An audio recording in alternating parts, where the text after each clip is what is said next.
기도하겠습니다. 하나님께서 영광 중에 임하시면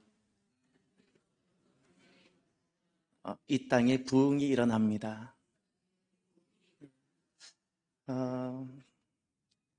2층 교육관에 올라가면 오늘 꼭 그냥 가시지 마시고 식사하시고 2층 교육관을 올라가 보세요. 봄이 왔어요. 2층 딱 올라가면 정면에 딱 이렇게 문을 열면, 유리문을 딱 열면 분홍꽃이 막 한 게 있어요. 이 분홍꽃이. 그것만 보면 안 되고요. 싹 오른쪽으로 돌리면 창문이 보이는데 창문 앞에 제일 왼쪽에 하얀 꽃, 그 옆에 연두꽃, 그 옆에 노란 꽃. 꽃 이름을 몰라서 저 색깔로만 분홍꽃, 하얀 꽃, 연두꽃, 노란 꽃. 그거 보고 있으면 행복해요. 왜죠? 겨울이 끝났잖아요. 우리 인생의 겨울이 끝나기를 바랍니다. 하나님께서 영광 중에 오시면 우리 인생이 어떤 겨울일지라도 봄이 옵니다. 봄은 다 소생하잖아요. 다 싹이 다시 나잖아요.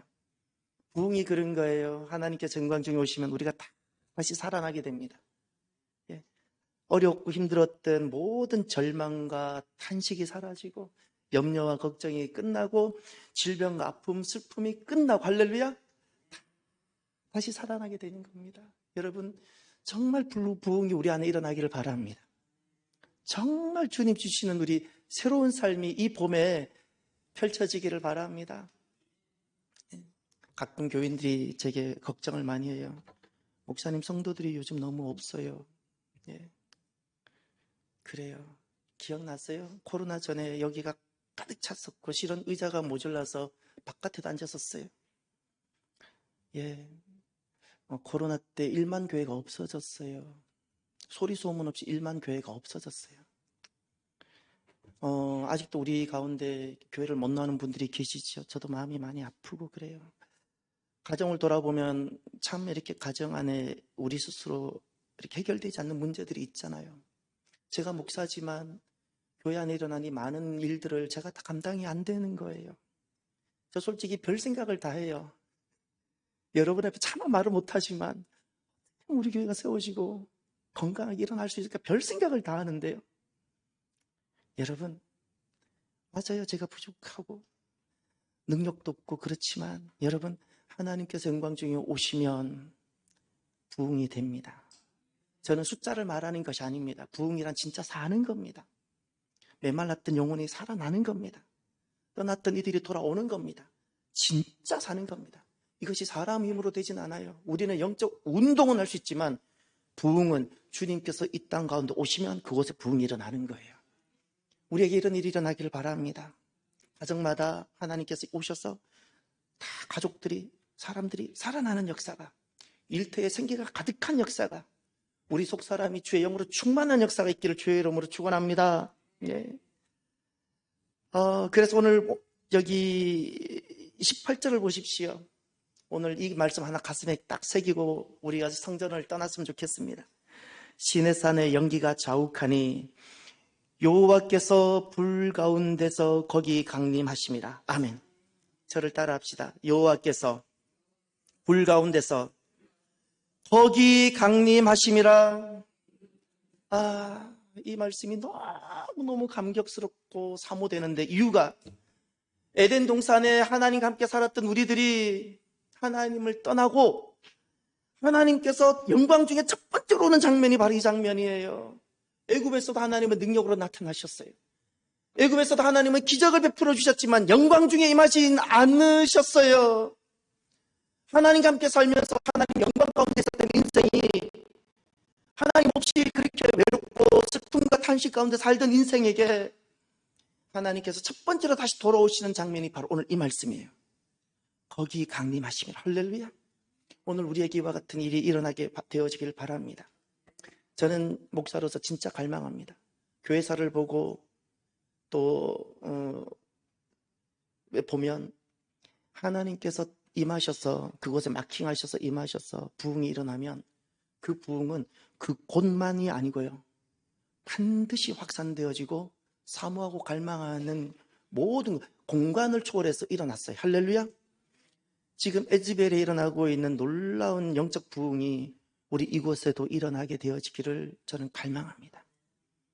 여러분의 가정 안에 다시금 주님의 역사가 일어나고 회복되어지고 힘을 얻고 여러분의 모든 일터가 가슴이 벅차고 자녀들이 주님께로 돌아오고 이와 같은 놀라운 역사가 일어나기를 진심으로 축복하고 갈망합니다. 우리에게 어떻게 이런 일이 일어날 수 있고 가능할까요? 먼저 생각하셔야 될 것이 하나 있습니다. 출애굽의 목적이 무엇이었을까요? 애굽을 떠나는 걸까요? 아니요. 출애굽은 이름은 출애굽입니다. 애굽을 떠나는 거지만 애굽 자체를 떠난다는 것이 중요한 것이 아니라 하나님의 영광, 하나님을 뵙는 자리로 가는 거예요. 출애굽의 목적은요, 1차 목적이 있어요. 시내산에 도착하는 거예요. 할렐루야. 출애굽은 애굽을 단순히 떠나는 게 아니에요. 지리적으로 애굽을 떠나면 진짜 떠나는 걸까요? 시내산에 이르러야 애굽을 떠나는 겁니다. 이제 성경을 한번 볼까요? 출애굽기 12장 37절을 가보십시오. 12장 37절. 하나님께서 어떻게 영광 가운데 오시는가를 우리 잠깐 볼 겁니다. 12장 37절에 가면 이스라엘 자손이 람셋을 떠나서 숫곳에 이르니 유아 외에 보행하는 장정이 60만 가량이요 수많은 잡족과 양과 소와 심히 많은 가축이 그들과 함께 하였으며 아멘. 람셋을 떠났다라는 말에 출애굽을 말합니다. 고센과 람셋 거기 살았거든요. 떠났습니다. 60만 명입니다. 유아를 제외하고도 60만 명이고 그 외에도 수많은 잡족이 있었습니다. 수많은 사람들이 함께 했습니다. 이렇게 출발했는데 13장 17절을 가보십시오. 아주 중요한 것이 하나 나옵니다. 13장 17절 바로가 백성을 보낸 후에 블레셋 사람의 땅의 길은 가까울지라도 하나님이 그들을 그 길로 인도하지 아니하셨으니 이는 하나님이 말씀하시기를 이 백성이 전쟁을 하게 되면 마음을 돌이켜 애굽으로 돌아갈까 하셨음이라. 아멘. 18절을 보지 말고 먼저 17절을 보시면 출애굽한 이스라엘 백성들 블레셋 사람의 땅의 길로 가고 있었는데 이건 정북 방향입니다. 위로 올라가면 되는 거예요. 그런데 주님은 그것을 기뻐하지 않으셨어요. 그리로 올라가면 금방 가는데 가나안까지. 18절을 보세요. 여기에 계획이 있어요. 18절을 그냥 지나치면 안 됩니다. 그러므로 하나님이 홍해의 광야길로 돌려 백성을 인도하심에 아멘. 하나님이 하셨어요. 홍해 광야길 별표 쳐두고요. 돌렸다. 하나님이 돌이키게 하셨어요. 모세의 계획이 아닙니다. 모세의 계획은 블레셋의 길을 통해서 가나안으로 정북 방향으로 올라가는 것이었습니다. 홍해 광야길로 가는 것은 이스라엘 백성들이 요구사항도 아니었습니다. 사람의 계획이 아니었습니다. 하나님의 계획이셨습니다. 왜 하나님은 쉽게 갈 수 바로 올라가면 되는 길을 왜 돌려서 홍해 쪽으로 가게 하셨을까요? 여기서 돌렸기 때문에 홍해를 직면하게 되는 겁니다. 시내산에 도착하게 하기 위해서. 할렐루야. 시내산은 어떤 곳이죠? 인생 가운데 떠나셨던 하나님께서 그동안은 능력과 은사와 기적으로 나타나셨던 하나님이 영광 가운데 임하고 싶으셔서 할렐루야. 주님이 기다리고 계시는 것. 정말 우리를 만나고 싶어 하신 그 하나님이 기다리고 계시는 곳이 시내산인데 출애굽은 1차 목적이 시내산에 도착하는 거예요. 1차 목적. 하나님의 계획이었어요. 영광 중에 그곳에 임하시고 백성들, 이스라엘 백성들, 출애굽한 이스라엘 백성들 영광 중에 그곳에서 주님을 만나게 하시고자. 출애굽의 목적은요, 하나님을 만나는 거예요. 애굽을 떠났다는 개념은 시내산에 도착해서 영광 가운데 임하시는 하나님을 뵐 때 떠나는 거예요. 떠나는 거예요. 사랑하는 성도 여러분, 저와 여러분들이 시내산으로 가는 여정이 되기를 바랍니다. 우린 세상 속에 있잖아요.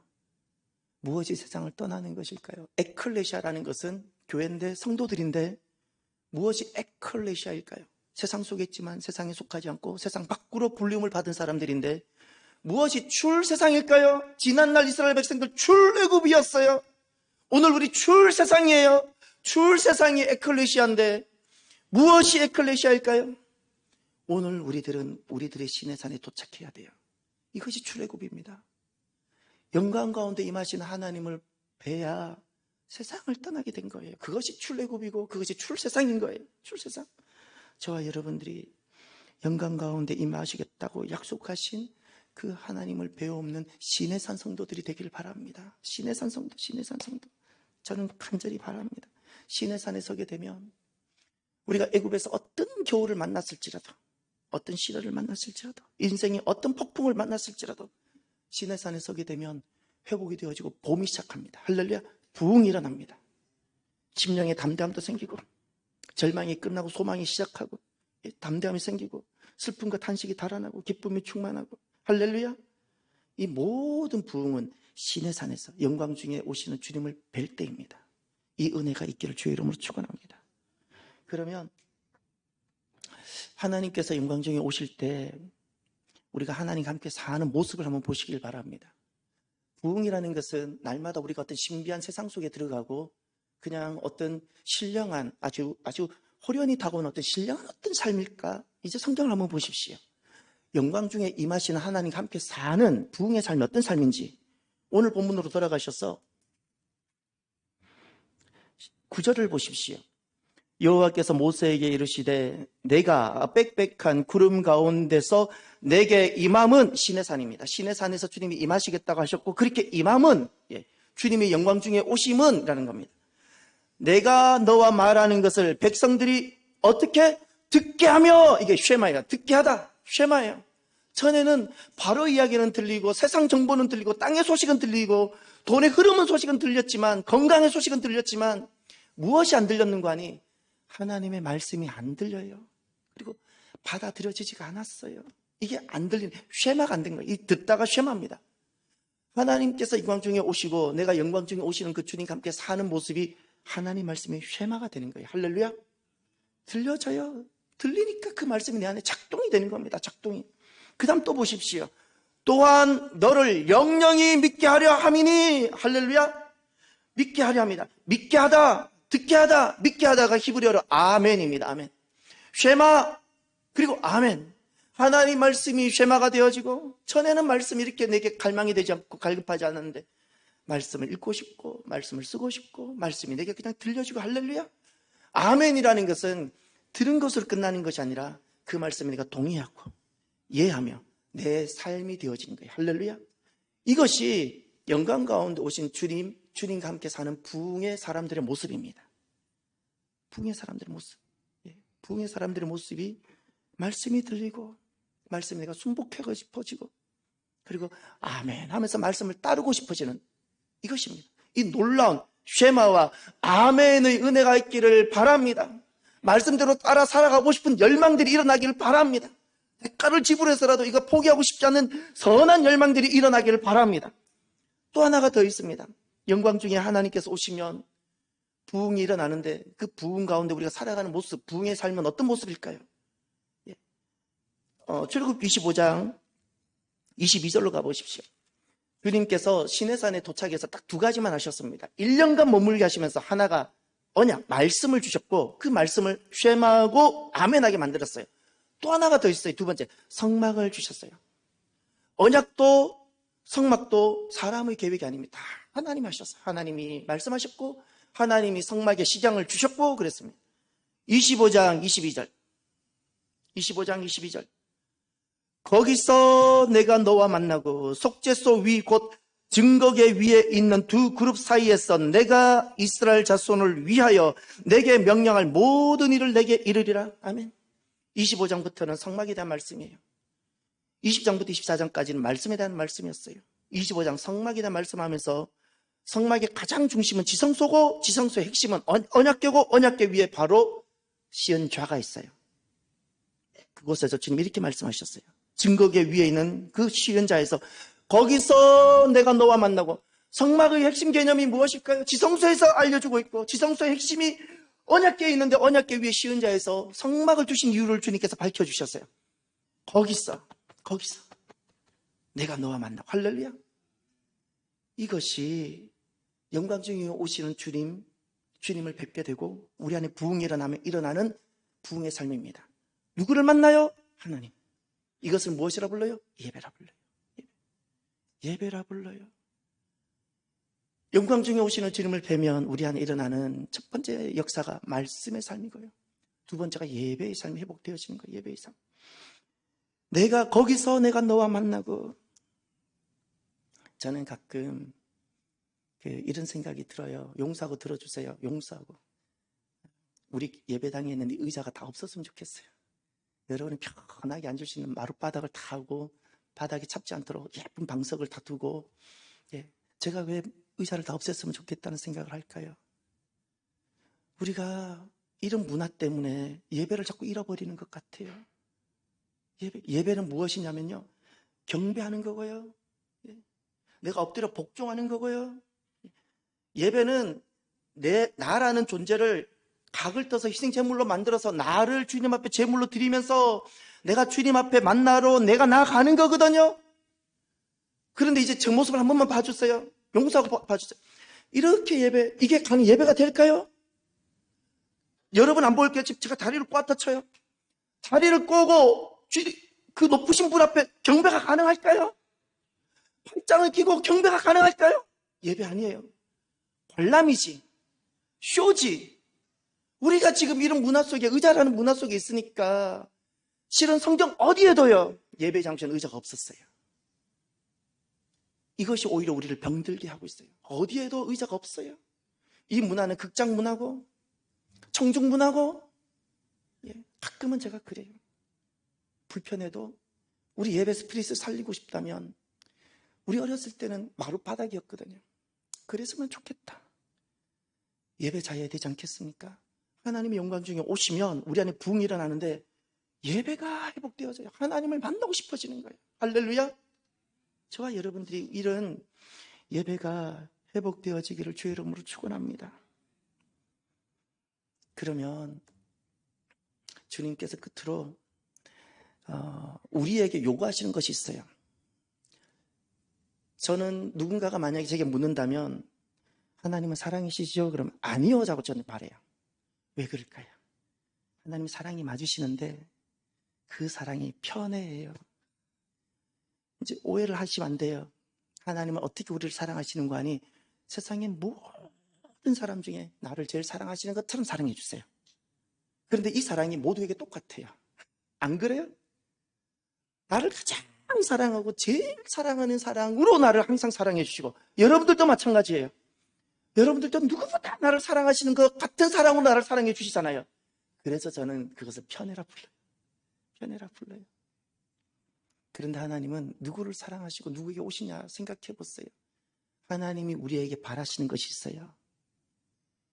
우리에게 먼저 정리가 되길 바라고, 하나님은 지금 또 우리에게 오기를 원하시는데 내가 준비가 안 돼서 주님이 못 오고 계세요. 오늘 우리가 꼭 준비되어져야 되는 세 가지를 오늘 말씀 중에서 보시기를 바랍니다.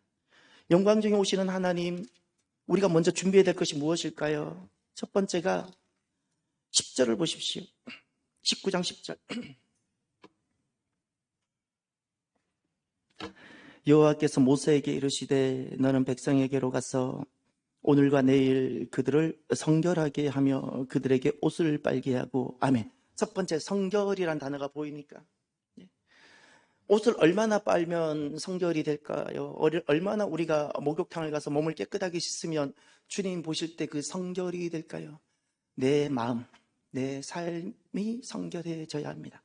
성경에 이렇게 등장하는 옷을 빨겠다, 이 옷은 우리의 삶을 뜻합니다. 우리의 삶이 성결해져야 되는 겁니다. 삶을 말합니다. 실은 그리스도 옷밖에 우리를 성결하게 할 방법이 없습니다. 어떻게 하면 하나님께서 영광 중에 오시는 이 삶이 준비되는 첫 번째 이 성결이 될까요? 우리가 반드시 극복하고 넘어가야 되는데, 광야를 두려워하지 말고 광야를 통과하십시오. 이게 성결이에요. 사람은 다르게 성장하지 않아요. 지식은 결코 사람을 성결시키지 못합니다. 지식은, 사람은 언제 성결하게 되는가? 광야를 통해서입니다. 광야를. 오늘도 마찬가지입니다. 주님께서 블레셋 땅을 통과해서 북쪽으로 바로 올라가면 바로 가나안 땅인데 홍해 광야길로 주님께서 돌이키게 하셨어요. 방향을 90도로 돌려버렸어요. 홍해를 그래서 건너는 거예요. 그래서 13장에 방향을 돌렸고 14장에 홍해를 만난 거예요. 그래 건너야 돼요. 홍해를 건넜더니 광야가 5개나 나왔어요. 이 광야를 통과하지 못하면 시내산에 이르지를 못합니다. 광야는 항상 우리를 두렵게 합니다. 첫 번째 광야가 무엇이었죠? 수르 광야에서 마라를 만났어요. 여기 가면 하나님 인도하셨으니까 적과 꿀이 흐를 거야. 아니 못 먹네요. 내가 이렇게 성전에 헌신하고 봉사하면 주님께서 은혜를 주실 거야. 안 되네요. 기대치가 무너졌을 때, 내가 실망하고 낙심하게 될 때, 주의 일을 하다가, 코로나 때도 주님께 나오다가 낙심한 분들 많이 계시잖아요. 부족한 저를 보면서 또 낙심할 수도 있고, 우리가 신앙생활 하다가 이렇게 기대치가 무너지고 낙심하게 되는 일들이 생기죠. 그때 그 광야를 통과하십시오. 그때 성결하게 되어져요. 그때 무엇으로 십자가를 꼭 붙잡으십시오. 십자가는요, 너가 죽고 내가 사는 자리가 아니고요, 예수님 은혜를 내가 딱 붙잡고 내가 죽고 너가 사는 자리예요. 기대치가 무너졌을 때, 내가 낙심이 내게 올 때, 그리스도의 십자가를 딱 붙잡고 주님께서 나 위해 어떻게 값을 지불하셨는지를 기억하고 십자가를 잃어버리지 맙시다. 그러면 그 광야가 통과되고요. 두 번째 광야 생각해 보세요. 신광야에 도착했는데 먹을 것이 없네요. 몸을 가지고 있는데 몸이 유지가 안 되네요. 배가 고프네요. 주님 부름 따라 나왔으면 잘 되어야지, 안 되네요. 삶의 근본이 흔들릴 때입니다. 우리가 육의 근본, 육의 지탱이 안 되는 거예요. 그때 그 광야를 통과해야 돼요. 그 광야 통과하지 않으면 어떻게 되는지 아세요? 시내산에 가서 하나님의 영광을 배우는 것이 아니라 다시 애굽으로 돌아갑니다. 애굽에 돌아가서 바로의 젖을 빨게 되는 겁니다. 그러면 두 번째 삶의 근본의 문제, 육이 지탱이 안 되는 이 문제가 다 찾아올 텐데, 이 광야를 어떻게 돌파하고 통과해야 되죠? 하나님만을 공급자라 꼭 붙잡아 봅시다. 하나님께서 나의 유일한 공급자라고, 바로를 공급자로 삼지 않는 겁니다. 그러면 하나님을 공급자로 삼는 그 증거가 무엇일까요? 제게는 그래요. 주님께서 살게 하시면 살고, 주님께서 그렇지 않으면 죽겠습니다. 그러면 하나님이 공급자가 되어주세요. 아멘을 못하시고 우리는 죽음만 이야기 나오면 목사님은 맨날 죽는 이야기만 하신다고. 누군가 그러더라고요. 목사님은 모든 설교가 다 다양하게 시작하는데 기승전 구원이라고. 기승전 구원. 목사님은 그거밖에 말씀 안 한다고. 그럼 저는 말씀드려요. 성경 66권 다른 이야기가 있나요? 다른 이야기가 있나요? 저는 여러분에게 남들보다 좀 더 선하게 살자고, 좀 더 좋은 어떤 인간학, 인문학, 윤리학, 이것을 전하라고 우리가 부름받았을까요? 아니요. 제가 전에 한번 말씀을 드렸죠. 다른 종교에 있는 분들은 무슨 말씀을 전하나 궁금해서 불교 채널을 듣다가 일부러 돌려서 거기는 무슨 법사라 부르잖아요. 그걸 듣고 있다가 내가 충격을 받았어요. 어쩜 그렇게 은혜롭게 잘 전하든지. 죄송하지만요, 그분의 입에서 예수님이라는 것만 없지 너무 인생론이 좋은 거예요. 여러분, 얼마나 우리가 좋은 인생론을 전하면 될까요? 우리 회개해야 되고요. 주님께서 이거 주신 것은 좋은 인생론, 인문학이 아니고요, 구원입니다. 구원만이 사는 겁니다. 이것을 지킬 수 있어야 돼요. 이거는 여기밖에 없는 거예요. 다른 데 없는 거예요. 세상에 정말 좋은 인생론이 있어요. 다 귀한 겁니다. 그 잘못된 건 아니에요. 그러나 그걸로 살지를 못해요. 못 살아요. 지옥에서 못 건진다고요. 죄가 처리가 안 된다고요. 죄가 처리가 안 되는데 우리 안에 무슨 사람이 일어나야 되는 거 아니? 그렇게 좋은 인생론이 있지만, 그렇게 좋은 삶의 철학이 있고 잘 살 수 있는 방법이 있지만, 예수 그리스도에 딱 목숨 거는 사람들이 일어나야 돼요.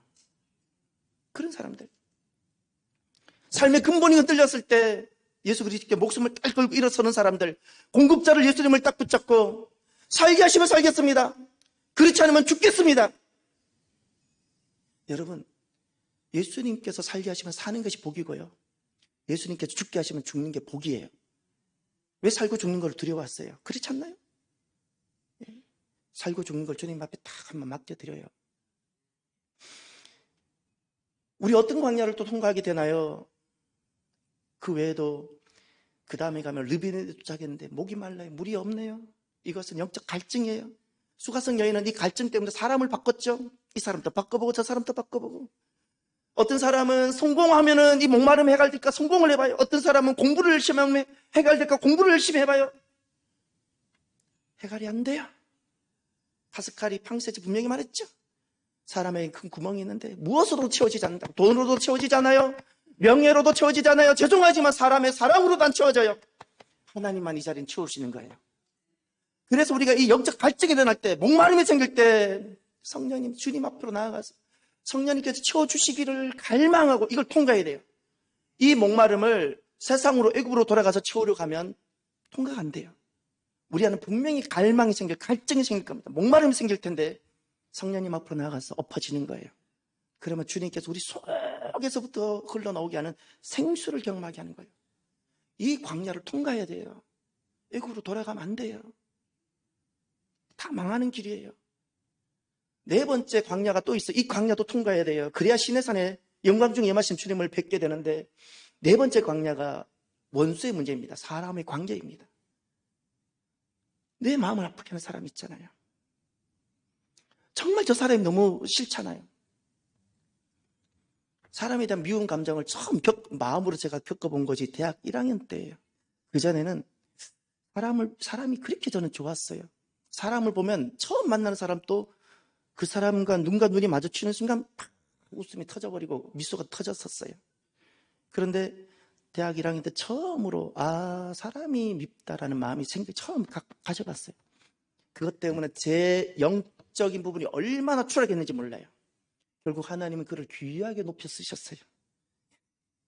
재단 저단에 그 당시에는 이런 합당한 이유를 가지고 왜 저 사람은 저런 자리에서 저렇게 할까 제가 했었어요. 아무튼 원수가 있죠. 사람 원수예요. 사람 원수. 그게 아말렉이에요. 아말렉 사람 원수예요. 혹시 내 안에 어떤 사람의 문제가 있나요? 미워지는 사람. 그게 아말렉 문제예요. 이 광야를 통과해야 돼요. 이제 성경을 보세요. 모세는 이 문제를 어떻게 통과했죠? 산에 올라갔어요. 도움을 받고 혼자 하지 않고 도움과 함께 기도했죠. 이제 모세 팔이 내려오면 졌어요. 모세 팔이 올라가면 이겼다 그랬죠. 이게 무슨 말인가요?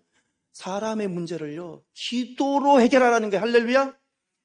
그걸 경험해야 돼요. 우리는 지금 다 어떻게 살아가는 거 아니? 사람의 문제를 사람의 방법으로 세상의 원리로 해결하고 있잖아요. 다 실패해요. 죄송하지만 내가 원하는 대로 그것을 처리했을지라도 법을 이용하고 적당한 모든 사회가 허용하는 범위 내에서 모든 걸 처리했을지라도 실패해요. 그 실패라는 것은 하나님이 임하시는 시내산에 내가 도착을 하지 못하는 거예요. 이 광야는 어떻게 통과해야 되는가? 그 아픈 사람의 문제를 가슴에 안고 하나님 앞에 가서 엎어지고 기도하는데 혼자 안 해요. 모세도 혼자 못했어요. 함께 하는 거예요. 중보기도. 할렐루야. 함께 정말 신실하고 내 마음을 나누고 수 있는 사람을 최소한 두 사람을 더 같이 기도하는 거예요. 그러면 이 광야가 사람 원수 광야가 통과되어져요. 마지막 신의 광야에 도착했어요. 그때는 사람 원수는 외부로부터 오는 거라면 마지막 신의 광야, 마지막 관문은 무엇인가 하니 마지막 광야는 자기 문제예요. 지쳤네요. 주님께 헌신했는데 막 지치고 쓰러지고 이걸 성경이 어떻게 표현하고 있는 거 아니? 쇠진하다고 했나요? 예, 쇠진하다? 모세가 지쳐버렸네요. 그때 이두로가 와서 뭐라고 했죠? 장인이 너 왜 이렇게 하냐고. 천부장, 백부장, 십부장 세우라고. 그리고 동력자를 세우라 그랬죠. 할렐루야. 마지막 무엇이 우리를 성결하게 하는 것이고 이렇게 광야를 통과하게 할까요? 혼자 하지 않고 하나님이 보내신 동력자들과 함께 하는 거예요. 신앙생활 혼자 하지 마세요. 함께 하는 거예요. 동력자, 내게 동력자가 있나를 꼭 보세요. 그래야지 성결하게 되어져요. 하나님은 이것을 성결이라 불러요. 십자가를 적용하고 하나님을 예수님을 꼭 공급자로 삼고 성령님께서 공급하시는 그 생수를 내가 그걸로 해결하고 그리고 중보기도로 문제를 처리하고 사람 원수를 처리하고 혼자 하지 않고 동력자로 함께하고 할렐루야. 이것이 영광 중에 오시기 전에 주님께서 우리에게 먼저 기대하시고 요구하시는 성결이라는 거예요. 성결이라는 것은 말을 좀 곱게 하는 것이 아니에요. 옷이 깨끗하다는 것이 아니에요. 바로 이 부분. 광야를 통과할 때만이 성결이 되어져요. 광야 두려워하지 말고요. 저와 여러분이 이것을 광야를 통과하고 내 마음과 내 영이 깨끗해지는 은혜가 있기를 바랍니다. 그리고 주님께서 요구하시는 것이 하나가 더 있는데 그것이 갈망입니다. 11절을 보십시오. 11절.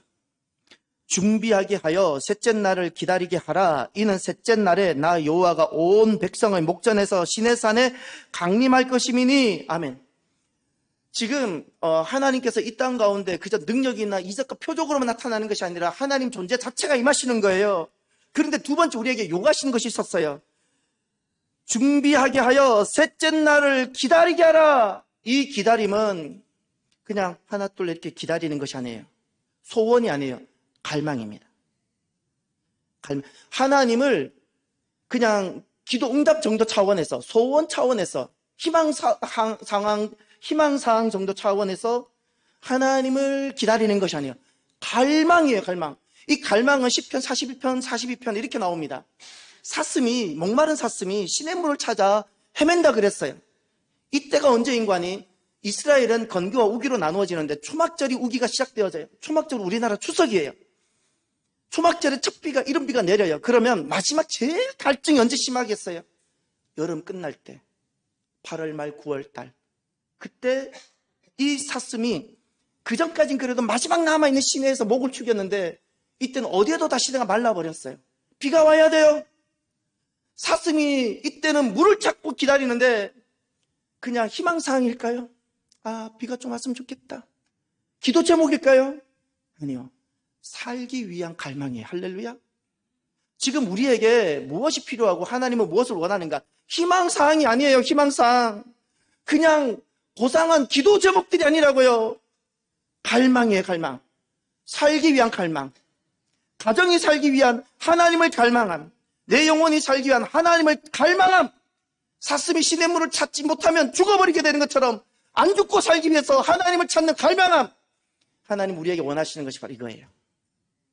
기도 제목 차원에서 하나님을 만나는 자가 아니라 하나님을 갈망하는 사람들.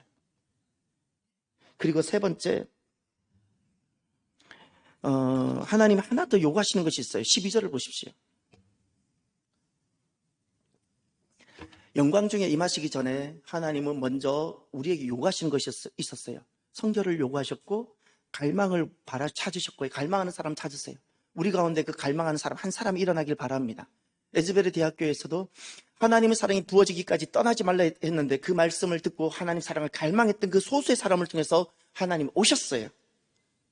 세 번째 한번 보세요. 12절. 너는 백성을 위하여 주위의 경계를 정하고 이르기를 너희는 삼가 산에 오르거나 그 경계를 침범하지 말지니 산을 침범하는 자는 반드시 죽임을 당할 것이라. 아멘. 경계라는 단어가 보이나요? 경계를 정하라.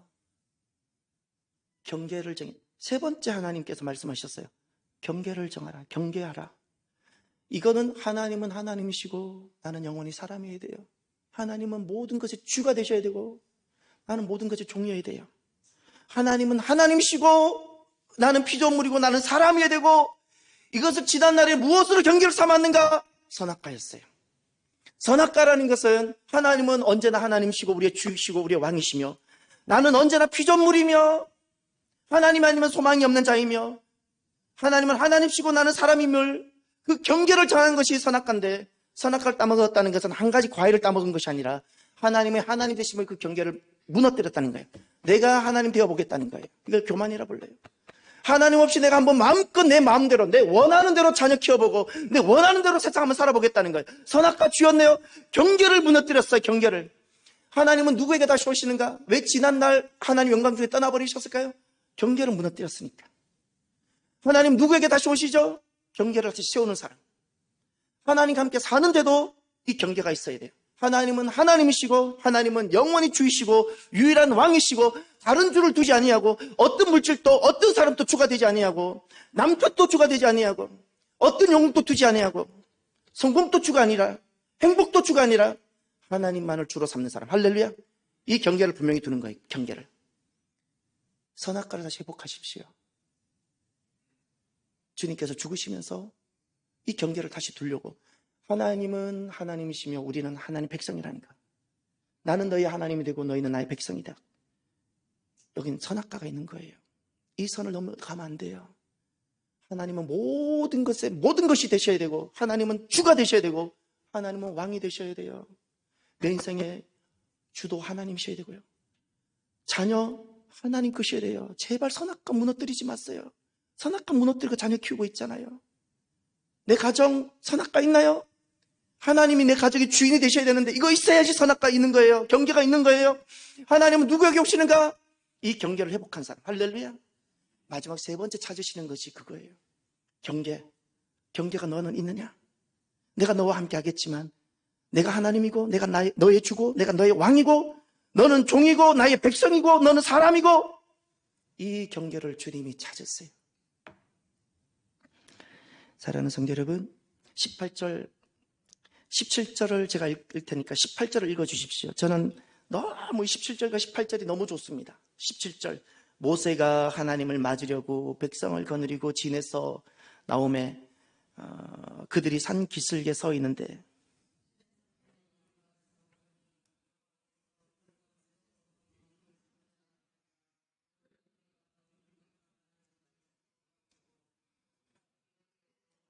아멘. 이 18절이 하나님께서 영광 중에 이 땅에 다시금 임하시는, 그저 기도 제목 응답 정도, 능력으로 잠깐 나타나는, 홍해를 그래서 잠깐 가르는 이런 능력으로 임하시는 것이 아니라 하나님께서 존재 자체가 임하시는 너무나도 귀한 영광 가운데 임하시는 하나님 모습이에요. 할렐루야. 17절을 보세요. 저와 여러분이 항상 이렇게 되기를 바라요. 하나님을 맞으려고, 할렐루야, 진에서 나오매 산길석에 서 있는데, 저를 따라합시다. 하나님을 맞으려고 진에서 나오매 산길석에 서 있는데, 성결을 준비하고 갈망을 하면서 경계를 분명히 세워서 하나님을 맞으러 진에서 나와 산길석에 서는 저와 여러분이 되길 바랍니다. 그러면 주님께서 거기 강림하심이라. 할렐루야. 주님이 오세요. 지난날에 출애굽 때도 오셨고 지금 이 시대도 주님은 오셨어요. 임하세요. 저와 여러분이 거기 강림하심이라. 이 은혜가 있기를 주의 이름으로 축원합니다. 오늘 말씀을 마무리하면서 저는 예배를 생각하면서 하나님을 만나다라고 생각하면 항상 떠오르는 찬양이 하나 있는데, 이런 가사입니다. 지극히 높은 주님의 지성소로 들어갑니다. 지성소가 거기서 내가 내가 너와 만나고 그랬잖아요. 하나님을 만나는 거 사람 만나러 오지 않아요. 일하러 오는 것도 아닙니다. 일하러 오는 것도 아닙니다. 먹고 살려고 오는 것도 아닙니다. 하나님을 뵈러 오는 겁니다. 그래서 주 앞에 엎드립니다. 이게 복종이고 경배거든요. 그러면 하늘로부터 이곳에 장막이 덮이네 하나님의 영광 중에 오신다는 게, 할렐루야. 그러면 우리 안에 무너져 갔던 모든 것이 다 회복되어지고, 이게 소망, 부흥의 부흥. 모든 예배가 다 살아나리라. 이게 부흥의 부흥. 찬양합시다.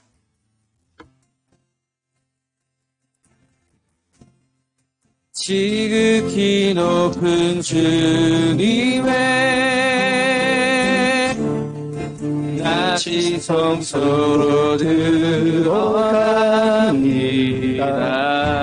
세상의 신을 벗고서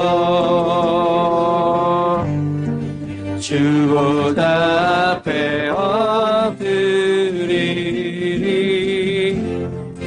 내 주를 향한 사랑과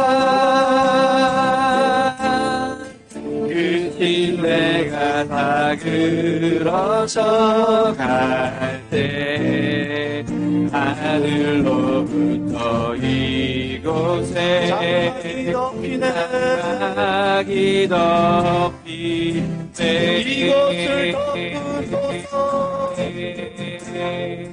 이것을 덮으소서. 이것을 비추소서.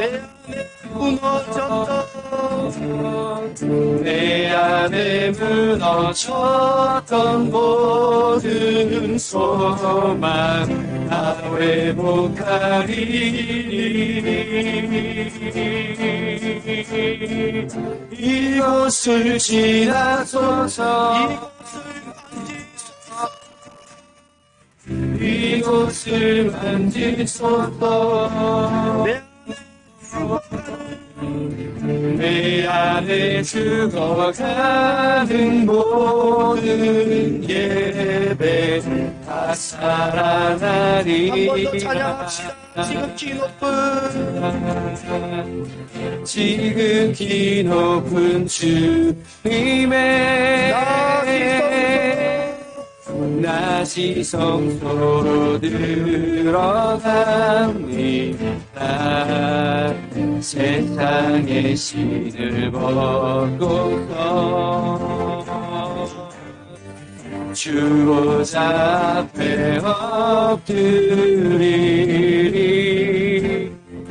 내 주를 향한 사랑과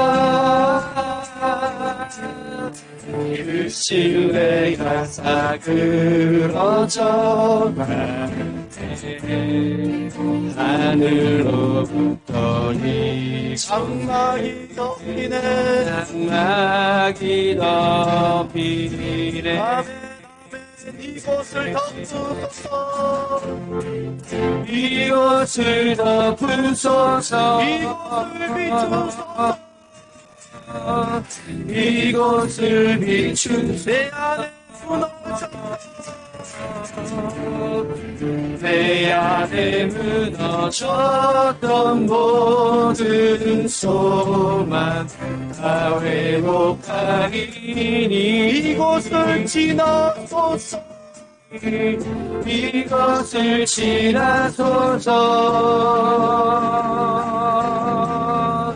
이곳을 만지소서. 내 안에 죽어가는 내 안에 죽어가는 모든 예배 다 살아나리라.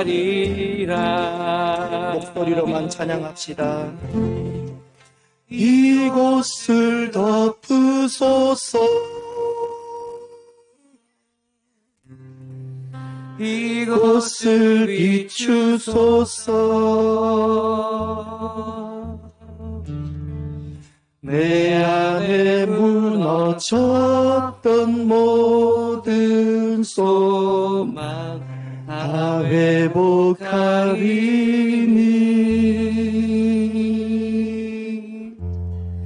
이곳을 지나소서.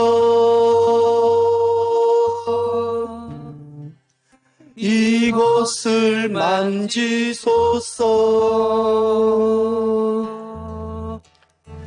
내 안에 죽어가는 모든 예배 다 살아나리라. 기도합시다. 우리가 어떤 겨울